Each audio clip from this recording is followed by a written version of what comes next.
आज हम बीए पाठ तृतीय के प्रथम प्रश्न पत्र आधुनिक भारत के अंतर्गत महादजी सिंधिया के बारे में अध्ययन करेंगे।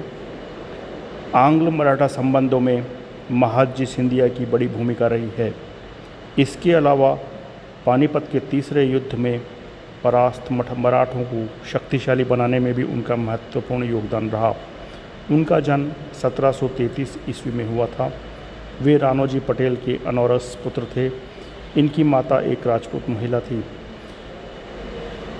राणोजी पटेल कोई कुलीन घराने के मराठे नहीं थे।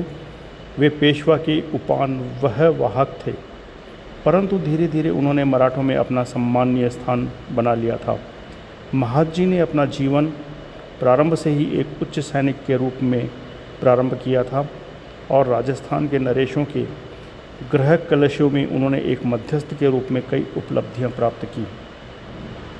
पानीपत के तीसरे युद्ध में उन्होंने भाग लिया था, परंतु आहत हो जाने के कारण वे किसी भांति शत्रु की निगाह से बच निकले। वे अपने प्राण बचाने में तो सफल रहे, परंतु अपनी एक टांग को आहत होने से नहीं बचा सके। युद्ध से बच निकलने वालों में उनके महान परिवार के वे एकमात्र व्यक्ति थे।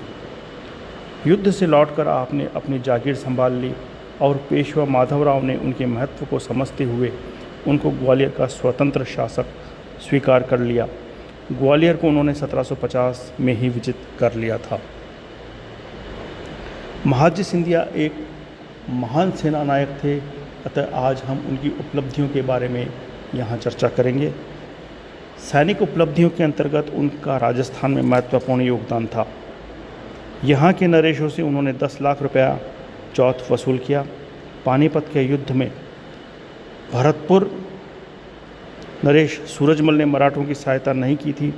इस कारण जाट व मराठों के संबंधों में कटुता उत्पन्न हो गई थी। जाटों के विरुद्ध कार्रवाई करने में उन्होंने मुगल सम्राट शाह आलम का संकेत मिला था। राजस्थान में वार्षिक कर भी उन्होंने मुगल सम्राट के वकील मुतलक के रूप में ही वसूल किया था। इस कर वसूली के संदर्भ में ही उनका जयपुर नरेश प्रताप सिंह से संघर्ष हुआ। कई स्थलों पर उनको राजपूत सैनिकों से मुकाबला करना पड़ा। सिंधिया स्वयं ने पाश्चात्य ढंग पर एक विशाल सेना गठित कर ली थी। उनका सेनापति डी बायन था, परंतु प्रताप सिंह की सहायता के लिए जोधपुर नरेश भीम सिंह 10,000 सैनिक लेकर आ गए थे। लालसोट की घाटी में भयंकर युद्ध हुआ, जिसमें सिंधिया को पराजय का मुख देखना पड़ा। 28 जुलाई 1787 को लालसोट के समीप तुंगा में भी उन्होंने प्रताप सिंह से मुकाबला करना पड़ा था। तुंगा का युद्ध सिंधिया के सैनिक जीवन में अति महत्वपूर्ण माना जाता है। इस युद्ध ने सिंधिया को पानीपत के विनाश का स्मरण करा दिया। तुंगा में परास्त होकर सिंधिया को डीग जाकर भरतपुर नरेश के यहाँ शरण लेनी पड़ी थी। यहाँ अगस्त से नवंबर 1787 तक वह अपने जीवन के उतार चढ़ाव पर चिंतन करता रहा, परंतु जब वह लालसोट से डीग की ओर जा रहा था तो राजपूत सैनिकों ने बड़ी खुशी मनाई थी। जाते वक्त सिंधिया यह भी कह गया था कि यदि मैं जीवित रहा तो जयपुर को धूल में मिला दूंगा। 1790 में सिंधिया पुनः राजस्थान में आया और पाटन के स्थान पर 20 जून 1790 को उसने जोधपुर व जयपुर की संयुक्त सेना को परास्त किया। प्रताप सिंह ने धन देकर सिंधिया को विदा किया और उससे मित्रता कर ली, जो 1800 ईस्वी तक बनी रही। सिंधिया की इस विजय से अलवर नरेश प्रताप सिंह भी चिंता मुक्त हो गया, क्योंकि लालसोट के युद्ध में उसने सिंधिया का साथ दिया था। जोधपुर नरेश भीम सिंह भी सिंधिया के प्रकोप से नहीं बच सका। 10 सितंबर 1790 को वह मेड़ता के समीप उससे परास्त हो गया। परास्त जोधपुर नरेश ने महादजी को 60 लाख रुपया तथा सांभर व अजमेर के परगने दिए। राजस्थान के मेवाड़, मारवाड़, कोटा, भरतपुर व जयपुर राज्यों को रौंदता हुआ जब वह 1792 में पूना पहुंचा तो उसने स्वयं को भारत का स्वामी समझा। महादजी सिंधिया तथा रुहेलखंड के नवाब नजीबुद्दौला ने पानीपत के युद्ध में अफ़गानों का साथ दिया था। भारत के साथ इस विश्वासघात के पुरस्कार स्वरूप ही अब्दाली उसे रुहेलखंड का प्रदेश दे गया था तथा मुग़ल सम्राट आलमगीर द्वितीय का प्रधान सलाहकार नियुक्त कर दिया था। अतः महादजी ने रुहेलखंड पर भी आक्रमण किया। 1772 में रुहेलखंड को उन्होंने लूटा और जीवित खां की बीवी को बंदी बना लिया। 1.5 लाख रुपया लेकर उन्होंने उसे मुक्त किया। महादजी सिंधिया और मुग़ल सम्राट 1761 से पूर्व दिल्ली पर मराठों का पूर्ण अधिकार था, परंतु पानीपत के युद्ध में परास्त हो जाने पर मुग़ल सम्राट उनके प्रभाव से मुक्त हो गया था।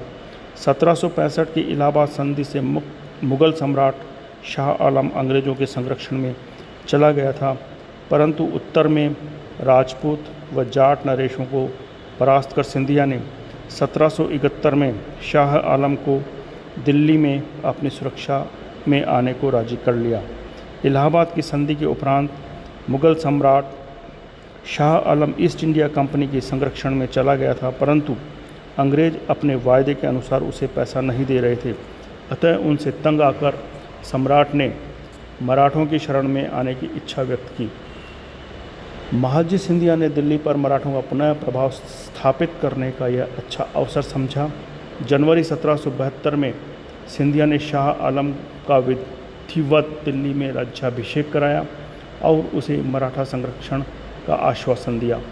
1 दिसंबर 1784 को मुग़ल सम्राट ने दरबार किया और सिंधिया को अपना नायब मुनीब नियुक्त किया और इसके अलावा उसे अपना सेनाध्यक्ष भी नियुक्त किया। इसी मास की 3 तारीख को सम्राट ने सिंधिया को वकील मुतलक नियुक्त कर दिया। इससे जब पेशवा नाराज़ हुआ तो सिंधिया ने वकील मुतलक का पद तो पेशवा को दे दिया और स्वयं सम्राट का नायब मुनीब बना रहा। इन पदों को प्राप्त हो जाने पर सिंधिया के हाथों में मुग़ल प्रशासन की सारी बागडोर आ गई। इस प्रकार 1761 में मराठा जो उत्तरी भारत में अपना प्रभुत्व खो बैठे थे, उस खोए प्रभाव को महादजी सिंधिया ने पुनः उत्तर में स्थापित कर दिया। शाह आलम पूर्णतः सिंधिया के प्रभाव में आ गया था। वह उससे संतुष्ट भी था, इसलिए 1784 में उसे सम्राट ने अपना वकील मुतलक नियुक्त किया था। सिंधिया तथा अंग्रेज। प्रथम मराठा युद्ध के दौरान जब वारेन हेस्टिंग्स ने कलकत्ता से 2 सेना रवाना कर दी थी, तो पोफम की सेना का मुकाबला सिंधिया ने ही किया था और वह ग्वालियर के और सीपरी पर अंग्रेज़ों से परास्त हो गया था, परंतु सालबाई की संधि भी उसने ही कराई थी। इस संधि से उसका मराठों व अंग्रेज़ों दोनों में ही प्रभाव पड़ा था। इस संधि के संदर्भ में विश्वेश्वर प्रसाद लिखते हैं कि इस संधि ने आंग्ल मराठा युद्ध को समाप्त करा दिया और महादजी सिंधिया को ही अंग्रेज व मराठों के मध्य बातचीत का माध्यम बना दिया।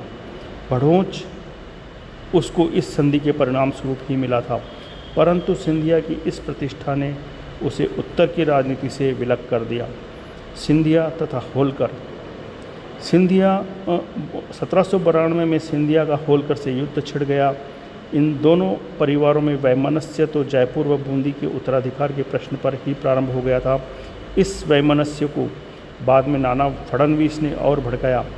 इस कारण 20 सितंबर 1792 को खरबेरी के समीप इन दोनों शक्तियों के मध्य युद्ध हुआ। सिंधिया युद्ध में विजयी अवश्य रहा, परंतु उसकी शक्ति क्षीण हो गई। फरवरी 1794 में वह ज्वर से इस संसार से विदा हो गया।